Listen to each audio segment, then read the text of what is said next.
Salud en directo América de France 24. Me acompaña Marina Sardiña en nuestro estudio. Marina, bienvenida. Buena mañana de viernes y hoy vamos a hablar de la salud, Marina, en las comunidades indígenas, pero concretamente de algo muy importante, la salud mental.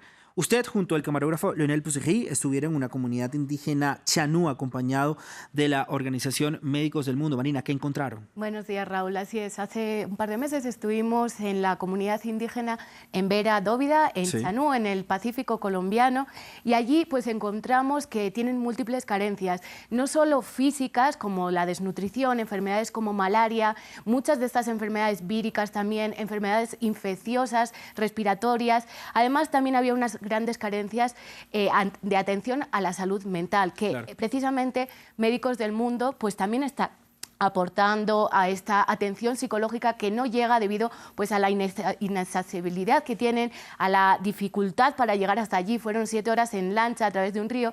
También pues, el Estado no está presente, hay múltiples actores armados operando en la zona y encontramos pues, que en esa comunidad también conocimos el caso de Molani Baquiaza, que es una joven indígena de 12 años que el año pasado intentó suicidarse. Y es que también debido a las dinámicas del conflicto, a la situación de confinamiento, de desplazamiento que viven, hay muchos casos de suicidios, especialmente entre la población más joven. Hablamos con los doctores y esto es lo que nos dijo Alejandro Corat, que él es médico de Médicos del Mundo, sobre esta situación y cómo atienden ellos estos casos de emergencias psicológicas. Entonces la forma de intervenir la que hemos tenido ha sido, desde mi parte, como médico, ha sido escucharlos, porque muchos de estos testimonios nunca han salido a la luz y he tenido pacientes que se sienten enfermos de algo que no tienen y que cuando te sueltan todo eso, ese peso que tienen, tú los ves que cambian y es como, oye, necesitaba contárselo a alguien que le interese lo que le estoy diciendo, porque aquí puede haber venido mucha gente y no importarle. Y el acompañamiento que hace psicología, que ha sido tan profundo desde la misma cosmovisión del jaibanismo y todo esto, ha ayudado mucho para que ellos también se acerquen a nosotros a contarnos y que entre ellos también se cuenten y se imponga, digamos, como una costumbre de que hay que cuidar también la salud mental. Un reportaje que también, si usted quiere ampliarlo, pues lo puede encontrar en nuestra página web de france24.com. Marina, el tema del que vamos a hablar y que vamos a ahondar con nuestra invitada. Sí, precisamente, Raúl, tenemos con nosotros a Jacqueline Cerquera, que ella es psicóloga, que viene trabajando durante muchos años en territorio con comunidades. Y Jacqueline, bueno, muchas gracias por estar aquí en el plató de France 24. Quería preguntarte lo primero. Estamos hablando de esta pandemia de suicidios o una epidemia de suicidios silenciosos dentro de las comunidades, especialmente la comunidad indígena Embera.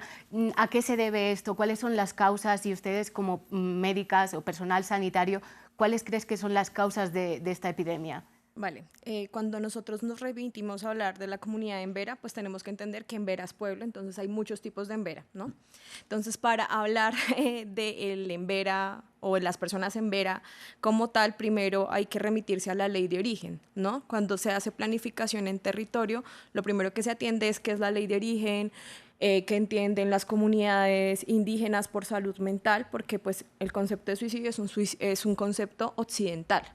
Entonces, en ese orden de ideas, hay muchas causas por las que se han hecho el suicidio. En muchas comunidades puede ser como un desequilibrio, pero en otras puede ser simplemente como un derecho a la dignidad, cuando se han vulnerado todos mis derechos y no tengo oportunidades. Si pensamos ya occidentalmente cómo se entiende el suicidio, nosotros hablamos de que viene a través de la desesperanza aprendida, que es un concepto en psicología, y la desesperanza aprendida llega a que las personas tengan ideación, planeación y ejecución suicida.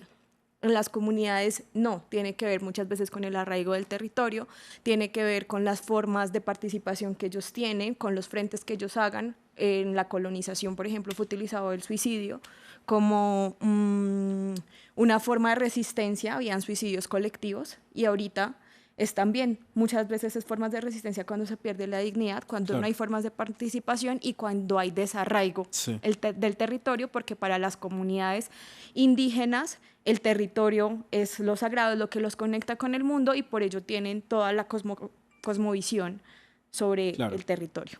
Jacqueline, un gusto. Buena mañana. Gracias por estar con nosotros aquí en Directo América. Desde tu trabajo en el terreno, ¿cuáles serían estas dificultades que ustedes presentan para poder atender la salud mental de estas comunidades y además qué tipo de enfermedades mentales podrías destacar que están más generalizadas dentro de esa población? Vale.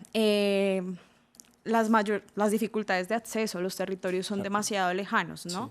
Llegar a una comunidad muchas veces implica llegar en chalupa, en burro, en lo que sea que se tenga que llegar, o muchas veces es 4x4 o caminando distancias muy largas. Esa es la primera dificultad, el acceso. La segunda es que cuando se piensa en salud, se empiezan en planes de intervención colectiva. El plan de intervención colectiva va a dar paso a entender los planes territoriales de salud, que ya nos van a decir cómo se va a mover territorialmente. Claro. Y esto también tiene que ver con los presupuestos. Los municipios de acuerdo a las categorías tienen sus presupuestos y las comunidades indígenas pues tienen una jurisdicción diferente que también da a entender que si no hay una articulación de entender cómo funciona la ley de origen de ellos, va a ser más difícil realizar estas atenciones. Frente a lo que dices de las prevalencias de... Yo creo que es una crisis en el mundo la depresión y la ansiedad, pero siento que acá, como ha habido tanta influencia del conflicto armado, pues todo lo del estrés postraumático es demasiado marcado en las comunidades. Claro, se acentúa todo esto. Todo esto se incrementa por la dinámica del conflicto. Y Jacqueline, ¿también crees que desde las instituciones, a la hora de acercaros o acercarse a estas comunidades, se hace con un enfoque étnico, respetando pues la cosmovisión de cada pueblo indígena, o cómo es la aproximación? Es compleja la pregunta que haces porque depende mucho del territorio y de las apuestas institucionales que hayan pues, acerca de la salud, de lo que les digo que es el Plan Territorial de Salud. Me parece que hace mucha falta escucha para entender cuál es la cosmovisión, cómo estamos entendiendo la salud mental, no desde Occidente como una ausencia de enfermedad, sino como la armonía que entienden muchas comunidades indígenas. Entonces siento que nos hace falta mucho trabajo para entender y para reconocer también cada pueblo desde sus costumbres, tradiciones y arraigo al territorio. Claro, y también todo eso está relacionado con el respeto, ¿no, Jacqueline? Pero hablamos en concreto del Chocó, que fue donde también se realizó este reportaje, pero ¿qué ocurre en el resto del país? ¿Qué otras problemáticas han hallado en el trabajo de campo que has hecho y también qué grupo de poblaciones son más vulnerables a padecer? Las mujeres y niños siempre aparecen en este panorama.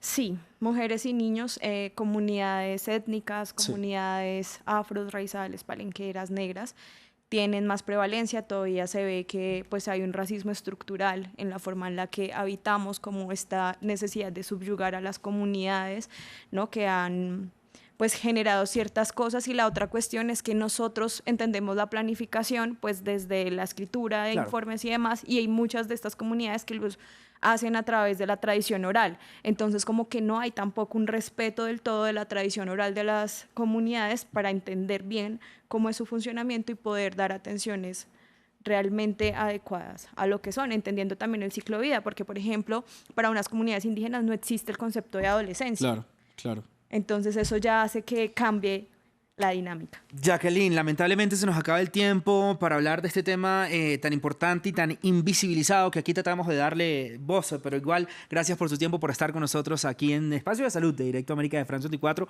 Por supuesto, Marina, gracias por también ese reportaje y como les recordamos al principio, lo puede ver en nuestra página web. Nosotros pasamos a saludar a nuestro segundo invitado del día.